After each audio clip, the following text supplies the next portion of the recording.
Hey folks, welcome back to the channel, the Evil Dungeon Master channel here on YouTube. Hopefully you're doing well out there.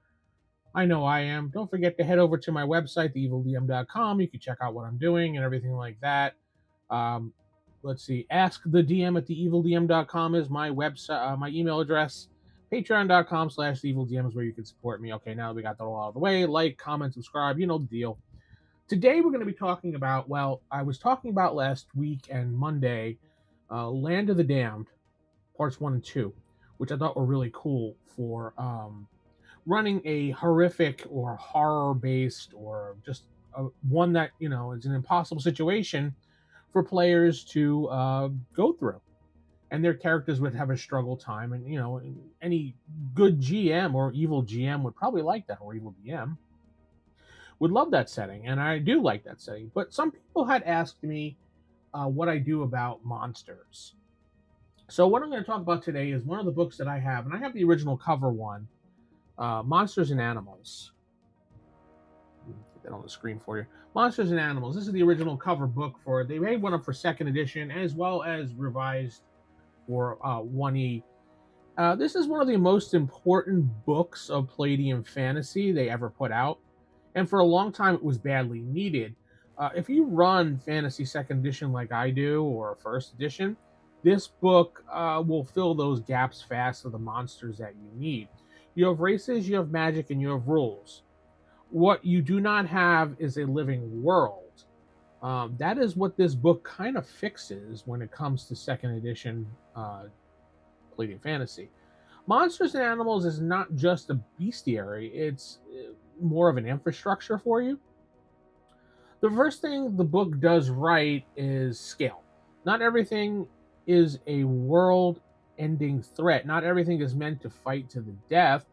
You get predators, you get scavengers, you get territorial creatures, you get monsters that exist because the land exists. That matters. In Palladium Fantasy, danger is supposed to feel natural. This book makes it happen with the various creatures it has in it. And that's one of the things that the Palladium books were kind of lacking, was the standard creatures and monsters. This book basically does that for you. One of the smartest design choices here is separating monsters from animals. Animals are treated like animals. They hunt, they flee, they migrate, they react to weather, food, and pressure. That gives the GM the tools beyond combat, gives you a little background, how things are not just random. A bear can be more than just a bear and not just be a random encounter. A wolf pack is not just a stat block anymore. They have problems that behave consistently with the information you're provided. Then you layer monsters on top of all this. Entities, giants, fairy folk, intelligent predators, cursed beings. These creatures break the natural order. That contrast is intentional. The horror factor rules really shine here in this book. This is not just about damage, it's about presence. Seeing something that matters, not just fighting it. That supports Palladium's fantasy tone better than most modern games. Another major strength about this is the geography. The book constantly tells you where creatures live, not just a vague idea of where it is. It tells you by region, by climate, by terrain. You can look at the map and know what creatures are found in what areas. Now, most fantasy games do not really do that for you. Like, they'll say they live in a cave or they live in a swamp. But this goes the extra mile and tells you exactly where on this Palladium land map each creature is found. And that really helps. That sounds like it's a small, little thing that's no big deal, but it's really huge. It's very big. It lets the world feel consistent across all campaigns. If your players travel north, they start to recognize patterns. Different monsters, different threats, different survival problems. This is how you build immersion without box text. The optional RCC monsters are also important. Airman, canine races, ratlings, sylvan, and giants. These are not gimmicks, they are playable races if you allow those in your game. And a lot of GMs kind of really didn't care for these things, but some of them were like, who cares? Palladium handles it better than most systems handle this anyway. These racers really aren't balanced, though. They're contextual. Being strong comes with problems. Being monstrous changes how the world treats you. That fits Palladium Fantasy perfectly, and any fantasy game should be like that. The animals section deserves special mention here again. This is where Palladium Fantasy game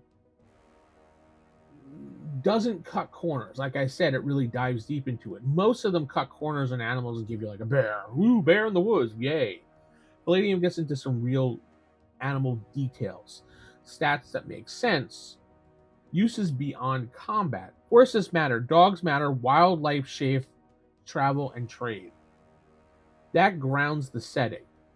And then there's a quick reference material, a regional monster list, speed charts, habitat notes. All this is in this book. This book expects the GM to run the world, not just run encounters like other fantasy games out there. If you are running Palladium Fantasy without this book, you are doing extra work every session.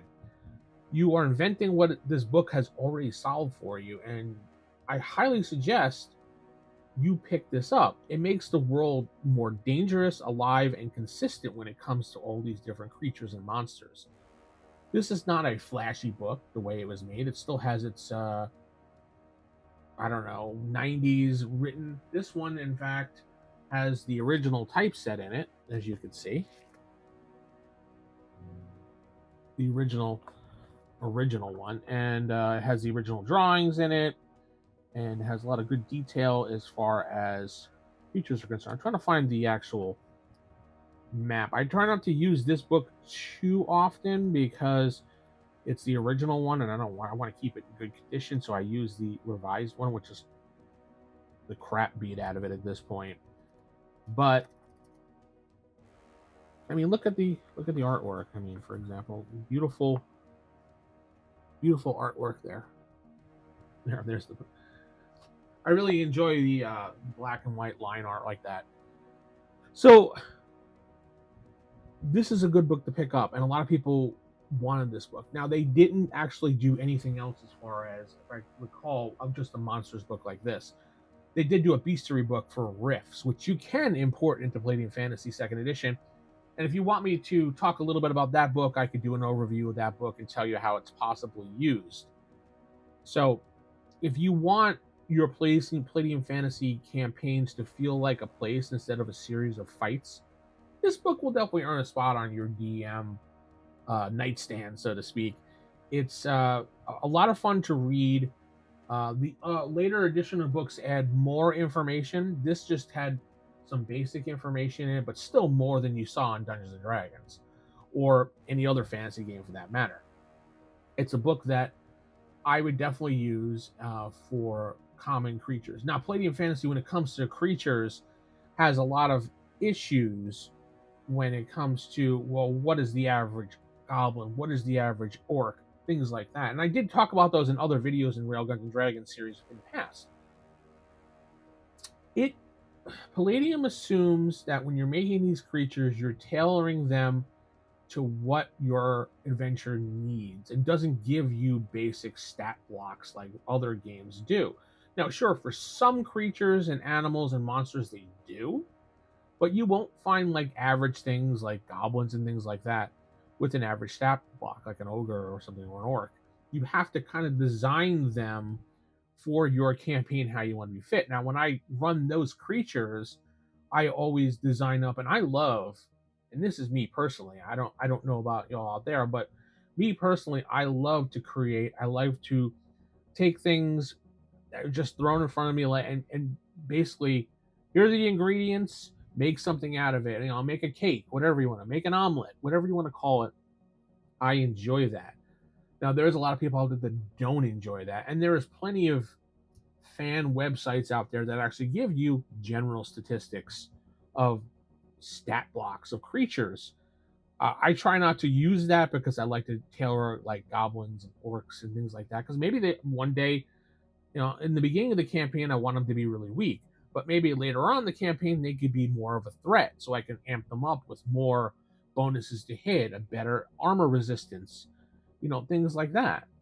So that's why they really don't. They just kind of give you a general background and they want you to treat it like almost like a character, so to speak. That has been my experiences with it when it comes to Palladium Fantasy. Hopefully, you found this video interesting. Tell me what you think in the comments about monsters and animals and how you use it. And tell me what you think. Don't forget to like, subscribe, join the channel if you want to support me. Patreon.com/EvilDM.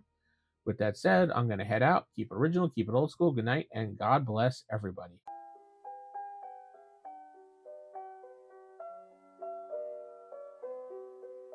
Don't ever laugh as the hearse goes by, for you may be the next to die. They wrap you up in a big white sheet from